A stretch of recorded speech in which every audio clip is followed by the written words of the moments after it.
হরে কৃষ্ণ। রাধে রাধে। মৌমিতা পরিবারে তোমাদেরকে জানাই অনেক অনেক শুভেচ্ছা ও অভিনন্দন। আজকের আলোচ্য বিষয়টি হচ্ছে ভাদ্র মাসে কোন কোন দিন তুলসী গাছে জল দেওয়া যাবে না এবং কেনই বা দেওয়া যাবে না, এর নিয়ম সম্পর্কে আজকে জেনে নেব এই ভিডিওর মাধ্যমে। শ্রোতা বন্ধুরা, আজকের এই ভিডিওটি আপনারা প্রথম থেকে পুরোটা শেষ পর্যন্ত দেখুন, আপনারা কিন্তু এই বিষয়ে অনেক কিছুই জানতে পারবেন। বন্ধুরা, ভাদ্র মাসের এই শুভ দিনগুলোতে কিন্তু তুলসী তলায় কখনোই জল অর্পণ করবেন না। আপনারা যদি এই ভাদ্র মাসের এই দিনগুলোতে তুলসী তলায় জল অর্পণ করে থাকেন, তাহলে সংসারে কিন্তু অমঙ্গল হতে চলেছে। বিশেষ করে মাতা লক্ষ্মী রুষ্ট হতে পারেন সেই পরিবারে। তাই অবশ্যই আপনাদেরকে এই বিশেষ বিশেষ দিনগুলোতে সাবধান থাকতে হবে। হিন্দু শাস্ত্র অনুযায়ী ভাদ্র মাসের বিশেষ গুরুত্ব রয়েছে। হিন্দু পঞ্জিকা অনুযায়ী 4টি মাসের মধ্যে ভাদ্র মাস অন্যতম। এই মাস বিশেষ করে তীর্থযাত্রার জন্য খুবই শুভ। ভাদ্র মাসে ঋষি পঞ্চমী উৎসব পালিত হয়। সপ্ত ঋষির উদ্দেশ্যে এই তিথি পালন করা হয়। এই ব্রত পালন করলে জীবনের নানা সমস্যা থেকে মুক্তি পেতে পারেন। ধর্মীয় বিশ্বাস অনুসারে ভাদ্রপদ মাসের উপবাস ও দান সম্পর্কিত কাজের জন্য শুভ বলে বিবেচিত হয়। বলা হয় এই সময় ভগবান শ্রীকৃষ্ণের নিষ্ঠার সাথে পূজা উপাসনা করলে সমস্ত মনস্কামনা পূর্ণ করেন। এই মাসে পবিত্র নদীতে স্নান করা, বিশেষ করে গঙ্গায় স্নান করা বিশেষভাবে খুবই শুভ বলে বিবেচিত রয়েছে। এছাড়াও ভগবান শ্রীকৃষ্ণকে মাখন এবং তুলসী পাতা নিবেদন করাও কিন্তু অনেকটাই শুভ বলে বিবেচিত রয়েছে। তাই মনে রাখবেন, এই বিশেষ বিশেষ শুভ দিনে তুলসী তলায় মোটেই জলদান করবেন না। সনাতন ধর্মের প্রত্যেকের বাড়িতে এই তুলসী গাছ কিন্তু রয়েছে। এই গাছকে অনেক পবিত্র বলে মনে করা হয়।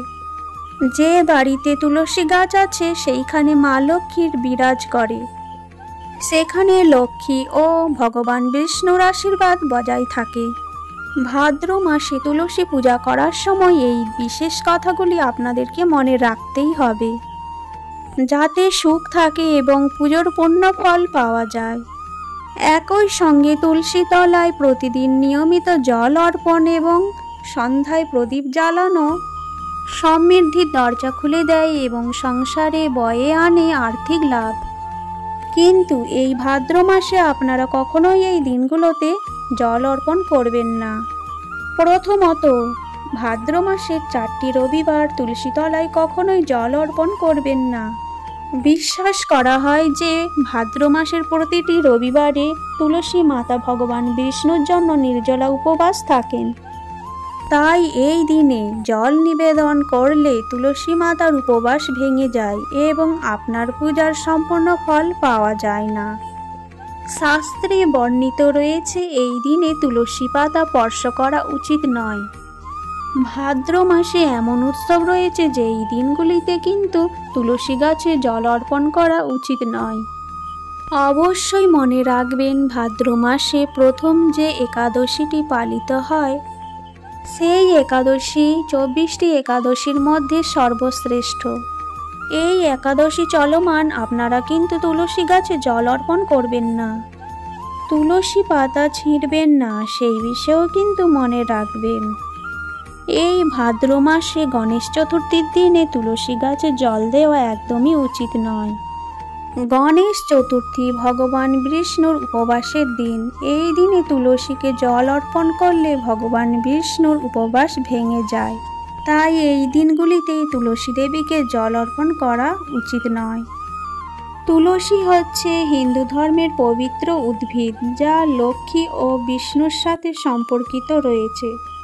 এটি সাধারণত প্রতিদিন নিয়মিত জল দেওয়া হয়। তবে কিন্তু এই ভাদ্র মাসে বিশেষ বিশেষ দিনে তুলসী গাছে জল অর্পণ করা কিন্তু অশুভ বলে মনে করা হয়ে থাকে। আজকের এই ভিডিওটি এই পর্যন্তই থাকলো।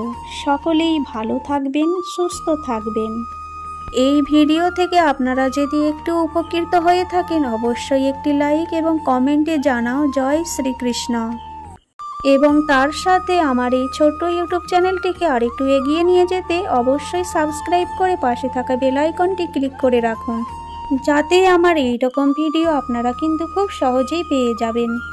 ভালোবেসে বলুন রাধে রাধে।